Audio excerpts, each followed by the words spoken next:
এই দেশে কম, কিন্তু পাকিস্তানে অন্য অন্য জায়গায় শাহ ওলিউল্লাহর দিকে নিসবত করে অনেক সংগঠন কাজ করে, যেগুলোর মধ্যে অনেক মুনকার কথা, মুনকার চিন্তা, যেগুলো আহলে সুন্নাত ওয়াল জামাতের মাসলাকের সাথে মিলে না, যেটা মুসা হাফিজ ভাই একটু ইশারা করেছেন সামান্য। এগুলা কথাগুলো মনে রাখতে হবে। উর্দুটা তো আলহামদুলিল্লাহ আমার কাছে আগেই ছিল, আল ফুরকান শাহ ওলিউল্লাহ নম্বর। এখন আমাদের ডক্টর শহীদুল ইসলাম ফারুকী সাহেব অনুবাদ করেছেন। যদি আমার ব্যক্তিগত রায় হলো এই ধরনের এলমি জিনিস, এলমি যে ভাষায় লেখা হয়েছে ওই ভাষায় থাকা উচিত। ওই উর্দুটাকে যদি নতুন করে ছাপিয়ে ওলামায়ে কেরামের হাতে হাতে পৌঁছানো হতো, এবং ওনারা এগুলো নিয়ে নিজেরা মজলিস করে মুযাকারা করতেন এবং নিজেরা রাস্তা গ্রহণ করতেন, ওটা হয়তো ভালো হতো। এই মতের সাথে অনেকে একমত হবেন না, এটা একটা যৌক্তিক বিষয়, ভিন্ন মত হতে পারে। কিন্তু অনুবাদ হয়েছে বহরহাল। অনুবাদ হওয়ার পরও আমি বলবো, যেহেতু এটা আগাগোড়া একটা এলমি বিষয়, কঠিন ফিক্রি বিষয়, সেজন্য ওই বাংলা যারা পড়বেন তারা ওলামায়ে কেরামের কাছে এটার সবক হাসিল করা ভালো হবে। সরাসরি নিজেরা পড়েই একটা করণীয় নির্ধারণ করে নেওয়া এটা উচিত হবে না। যেমন একটা আমি এটা কত সূক্ষ্ম এলমি বিষয় দেখেন, এখানে আপনার 266 নম্বর পৃষ্ঠা আছে, আফওয়ান 266 নম্বর পৃষ্ঠা আছে, সম্ভবত এটা সাল্লাকানি হবে নাকি, সালাকা ইসলুক তো লাজম নাকি, সাল্লাকানি রাসূলুল্লাহ সাল্লাল্লাহু আলাইহি ওয়াসাল্লাম ওয়া রাব্বানি বিয়াদিহি ফাআনা ওয়াইসিয়ুহু ওয়া তিলমিযুহু বিলা ওয়াসিতাতিন বাইনি ওয়া বাইনাহু সাল্লাল্লাহু আলাইহি ওয়াসাল্লাম। আমি অনুবাদটা করি না, অনুবাদ এখানে আছে, করি নাই অনুবাদ। চিন্তা করেন যে আহলে বেদাত এবং আহলুল আহওয়া এরা এটাকে মানে গলত ব্যবহার করতে চাইলে কত সুযোগ এটাকে গলত ব্যবহার করার। সেই জন্য এগুলো হযরত খাস নিজস্ব আবারতে নিজস্ব ইস্তেলায় লিখেছেন, সেগুলো ওলামায়ে কেরামের কাছ থেকেই, এবং এমন আলেমরা যারা এই সমস্ত ইস্তেলাহাত বুঝেন তাদের কাছে হল করতে হবে। নতুবা এগুলো কত ধরনের ফিতনার রাস্তা খুলতে পারে সেটা আল্লাহ জানে। দ্বিতীয় কথা যেটা আমি আরজ করতে চাচ্ছি সেটা হলো হযরত রহমতুল্লাহ আলাইহি, শাহ ওলিউল্লাহ রহমতুল্লাহ আলাইহি যেরকম তাজদিদি কারনামা যেগুলার তালিকা উনি দিয়েছেন, সেই তাজদিদি কারনামার পাশাপাশি কিছু জানিবি কাজও আছে হযরতের। দেখা যায় বুনিয়াদি কাজগুলো থেকে আমরা দূরে থাকি, আর ওই জানিবি কাজগুলোকে একবারই বড় করে পেশ করি। যেমন একটা রেসালা হযরতের মজমুআতুল মুসালসালাত এবং আল ফজলুল মুবিন আদ-দুররুস সামিন নওয়াদের, ছোট্ট কয়েকটা রেসালা, এই দেখেন না, এগারোর পরে আশিক আলাই বলনচরি রহমতুল্লাহ আলাইহি তাহকিক করে আবার ছাপিয়েছে। তো এখানে মুসালসালাতের মধ্যে অনেক মজুরা হয়। তারপরে কিছু আছে ঘুমে পাওয়া, স্বপ্নের মধ্যে পাওয়া বর্ণনা, কিছু আছে আপনার কাশফের মধ্যে পাওয়া, ইলহামের মধ্যে পাওয়া। তো শাহ ওলিউল্লাহ রহমতুল্লাহ আলাইহি আমাদেরকে যে তাজদিদি কাজ দিয়ে গেছেন, সেই তাজদিদি কাজের মধ্যে তো বুনিয়াদি উসুল আছে। কাশফ শরীয়তের দলিল না, স্বপ্ন শরীয়তের কিনা দলিল না। এটা শাহ ওলিউল্লাহর কাশফ, তাও দলিল না। শাহ ওলিউল্লাহর ইলহামও দলিল না, রাহিমাহুল্লাহ তাআলা রাহমাতান ওয়াসিআ। এটা হযরত এটা থেকে মোস্তাসনা না। তো কেন পেশ করলেন ওটা দেখেন, ওই তৃতীয়, এগুলো কেউ দেখে না, মানে আসল জিনিসটা দেখার।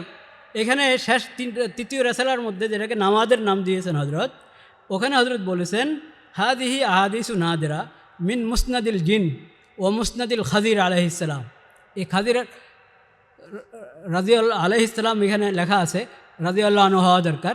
তো খাদির রাদিয়াল্লাহু তাআলা আনহু, ওনাকে দিয়ে যত মুলহিদ এবং জিন্দিক ভণ্ড পীরেরা আছে তারা ওগুলাকে পুঁজি করে চলে। ওয়া মুসনাদিল মুআম্মারিন আল মুখতালাফ ফি সুহবাতিহিম, আল মুখতালাফ ফি সুহবাতিহিম না, শুধু যে মুআম্মারিন যে কজনের কথা, ওখানে ওটা ওই ইখতিলাফ কোনো মাকুল গ্রহণযোগ্য ইখতিলাফ না, আদমে সোহবত ওখানে ওটাই মুদাল্লাল কথা। তো হযরত কিন্তু তাসরিহ করছেন, কেন জমা করলেন? ইস্তিগরাবান লাহা লা তানবিহান বিসিহাতিহা। এই ছোট্ট একটা জুমলায় বললাম না, হযরত এলমি মানুষ, এলমি ভাষায় কথা বলেন, যে এটা না ধরতে পারবে সে ফিতনা লাগাবে। তানবিহান ইস্তিগরাবান লাহা, গরিব হাদিস, গরিব, ওই গরিব মানে স্মরণকবার শুধু ওই গরিব না, এটা হলো ইলমুল হেলালের গরিব, যে গরিব মানে এটা মুনকার। ইস্তিগরাবান লাহা লা তানবিহান বিসিহাতিহা, এটার সেহাতকে আমি করি নাই, এগুলো সহি হওয়ার জন্য এখানে জমা করে নাই। এটাতে আজীব গরিব কত কিছু মানুষ রেওয়ায়ত করে রাখে, সেজন্য আমি এটা রেওয়ায়ত করেছি। দেখেন তো এখন পুরা রেসালা আপনি খুব এহতেমাম করলেন, অনুবাদও করে দিলেন, কিন্তু হজরতের ওই কথা এটা গায়েব হয়ে গেল। সেজন্য এরকম বড় ব্যক্তি যারা, তাদের থেকে ইস্তেফাদার বিষয় অনেক সতর্ক থাকা দরকার। আর দুইটা কথা বলে আমি শেষ করছি। ওবায়দুল্লাহ সিন্দি রহমতুল্লাহর কথা এখানে এসেছে যে হজরত তর্জমান শাহ অলিউল্লাহর, কিন্তু হজরত শাহ অলিউল্লাহর তর্জমান ওবায়দুল্লাহ সিন্দি রহমতুল্লাহর থেকে বড় তর্জমান হলেন হজরত শাইখুল হজরত হাকিমুল উম্মত থানভী রহমতুল্লাহ আলাই, শাইখুল ইসলাম হজরত মৌলানা হোসেন আহমদ মাদানী রহমতুল্লাহ আলাই, শাব্বির আহমদ ওসমানের নাম বলেছি, শাব্বির আহমদ ওসমানী রহমতুল্লাহ, ওনারা হলেন বড় তর্জমান। ওবায়দুল্লাহ সিন্দি রহমতুল্লাহ আলাই তর্জমানি করেছেন, কিন্তু যখন উনি বাইরের সফর করে এসেছেন তখন অসুস্থতার কারণে, মানসিক পেরেশানির কারণে ওনার বয়ানে এবং লেখায় এমন অনেক কথা এসেছে যেগুলোকে আকাবের ওলামায়ে আমাদের মানহাজের দিকে, শাইখুল হিন্দের মানহাজের দিকে, শাহ অলিউল্লাহর মানহাজের দিকে নিসবত করা সহি না। এই কথা শাইখুল ইসলাম হজরত মাদানী রহমতুল্লাহ আলাই নকশা হায়াতে বলেছেন। এই কথা মনে রাখতে হবে। এই দেশে কম, কিন্তু পাকিস্তানে অন্য অন্য জায়গায় শাহ অলিউল্লাহর দিকে নিসবত করে অনেক সংগঠন কাজ করে, যেগুলোর মধ্যে অনেক মুনকার কথা, মুনকার চিন্তা, যেগুলো আহলে সুন্নাত ওয়াল জামাতের মাসলাকের সাথে মিলে না, যেটা মুসা হাফিজ ভাই একটু ইশারা করেছেন সামান্য। এগুলা কথাগুলো মনে রাখতে হবে।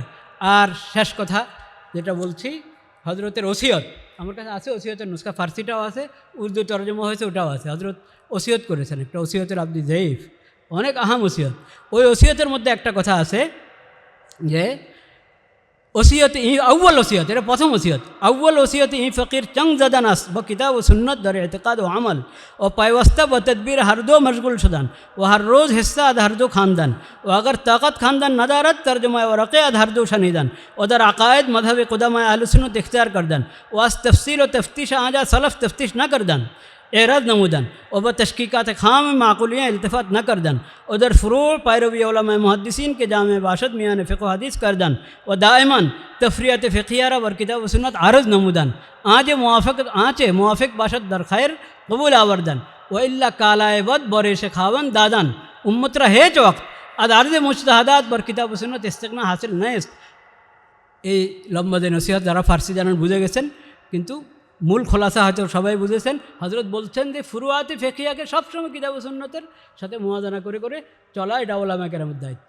এই কথা যদি হয়, হজরত আরেক ওসিয়তে গিয়ে তাসাউফের কথা বলেছেন, তো তাসাউফের কথার মধ্যে বতরিকা হলা, তাইলে হজরত রহমতুল্লাহ আলাই ফয়ুদুল হারামের মধ্যে অন্য অন্য জায়গায় কাশফ এবং এলহাম ভিত্তিক যে সমস্ত কথা বলেছেন, ওগুলো অবশ্যই এই নীতির উপরে আমল করা জরুরি ওলামায়ে কেরামের জন্য।